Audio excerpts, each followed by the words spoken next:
is going on, guys? Taylor Stuber with LocksDFS.com, bringing you my locks and sleepers for this Tuesday, October 23rd NBA slate. Before we get any further, I do have a cold, so I will sound weird during this video, sniffling throughout it.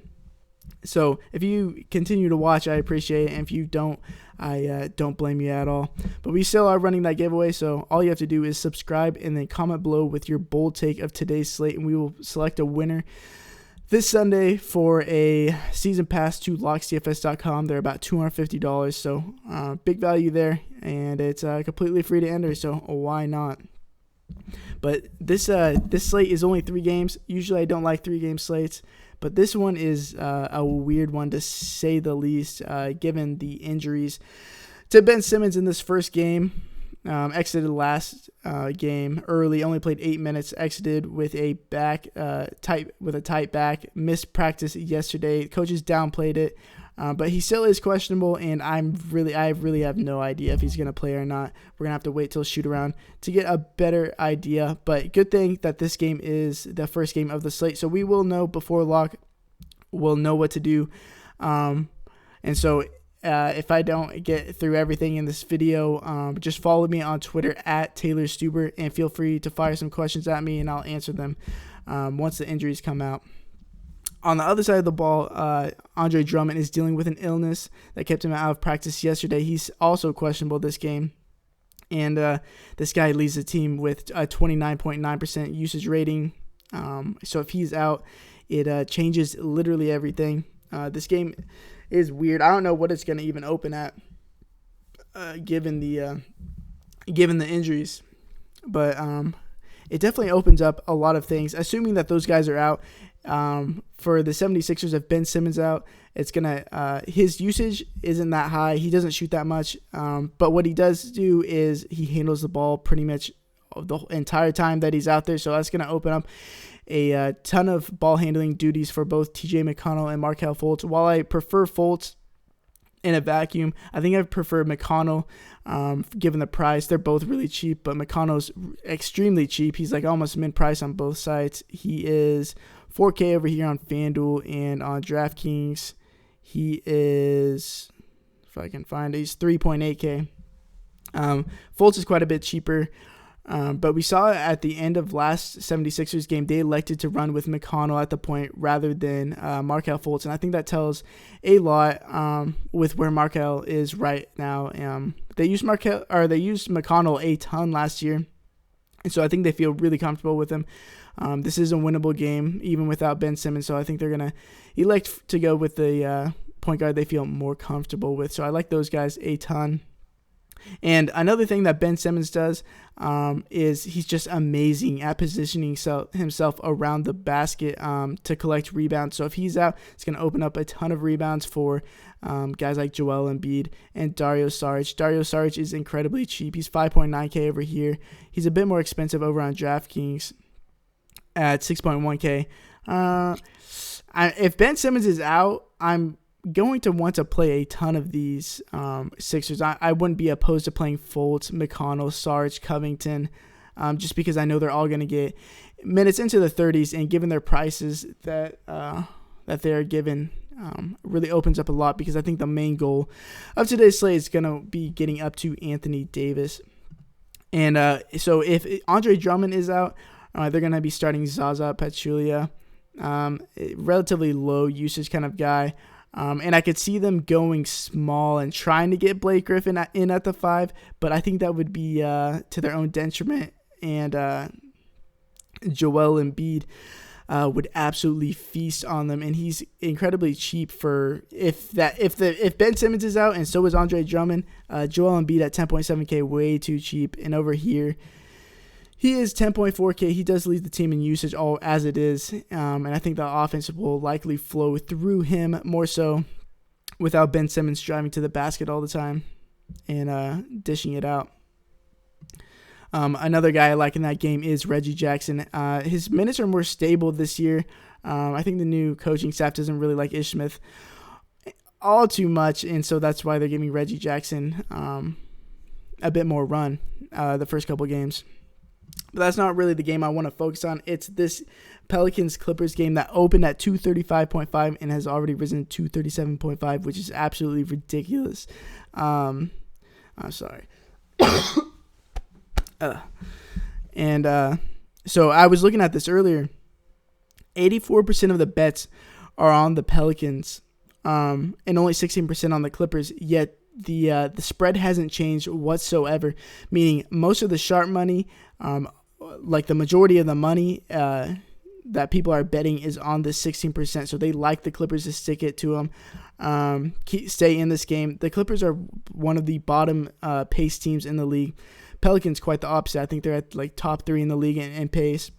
So it's going to be a big pace-up game for the Clippers, and that makes me like Shai Gilgeous-Alexander a ton. They're going to have to keep up with scoring because there's no way they're going to stop them on offense. So I think Pat Beverly and Avery Bradley, who have been performing like very poorly, and Shai has been performing really well, I think he's going to get a lot of run this game. His minutes are already surpassing them. I can see him reaching 30 minutes, and in this game environment at 3.9K over here, and on FanDuel, he's 4.5K. I think he's definitely worth that price. Another sleeper that I have today is Montrezl Harrell. He's only 4.9K. You see in the first 2 games when the Clippers are able to control the game and slow down the game, they're going to play Boban. They're going to play Marcin Gortat.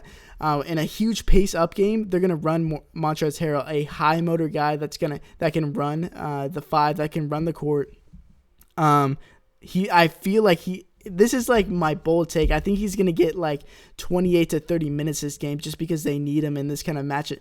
Boban and Marcin can't run with Anthony Davis, Julius Randle, and Nikola Mirotic. They're going to need a quick guy down there at the 5 or even at the 4 that he can play both, obviously. And we saw it. If he's getting the time, the minutes, this pace-up game against Houston, he absolutely ate because that's the game environment he strives. And 17 points, 10 rebounds, 3 assists, 3 blocks, and a steal. That's what he's going to do. He's going to fill the stat sheet up. And that's only in 24 minutes. I think he can at least get that many minutes this game, and he has a super high floor. Once he gets if he gets the minutes, his floor is high, and obviously his ceiling is high. If he can get into the mid-30s somehow, that's not going to happen, but very safe for his price. There is some mispricings from the Pelicans players, especially on FanDuel. Drew Holiday's only 7.8K, and I think he's I just don't get it. He's one of the most underrated players in the NBA as it is. 7.8K, that's way, way too cheap. I mean, their team total is at 122. And when you play Pelicans, the good thing about it is that their rotation is super small. Usually it's only 7, maybe 8 players. And so guys like Drew, and unless it's a blowout, they're going to be playing mid-30s minutes. All of the starters are going to. And Drew Holiday's only 7.8K over here, and on DraftKings, I think he's 7.4K. Don't like it as much, but I could still see myself jamming that in. And also Ish Smith over here on Alfred Payton's only 7K. If it's not going to be a blowout, he's going to play mid-30s minutes, like I just said. And we've seen Nikola. The reason that Drew Holiday and Alfred haven't been shooting as much is because Nikola Mirotic is like a man possessed right now, shooting 61% from the floor. He's shooting, I think, 65% behind the arc with a good sample size through those 2 games because he's just been chucking the entire time. Nikola Mirotic is really good, but he's not going to be doing that. Those numbers are not sustainable whatsoever. So that makes me like the upside of buying low on Drew Holiday and Alfred Payton on both sides. Really like those guys. And obviously Anthony Davis is going to be the top play on every slate if the blowout factor isn't a risk. And if coming into this, the Pelicans at home, I think that the Clippers have been relatively underwhelming. But I mean, the sharp bettors are really thinking that the Clippers can stick with them. And if it can stay within 12, 13 points in the fourth quarter, everyone should get a full allotment of minutes. And we've seen in the last couple blowouts for the Pelicans, they may not throw Anthony Davis out there, but they're more than comfortable with throwing Drew Holiday out there, Alfred Payton, Nikola, Julius Randle. They'll throw them out there in blowouts to really close the game out. If it's within like 15, 16, 17 points. So I really like those guys from these games. in this last game, Jamal Murray had I think it's his tibia. He injured it at the beginning of last game. Played through it. Played horribly. So we're gonna have to see. He's questionable for this game. I expect him to play, but he's not. I wouldn't go there at all this game.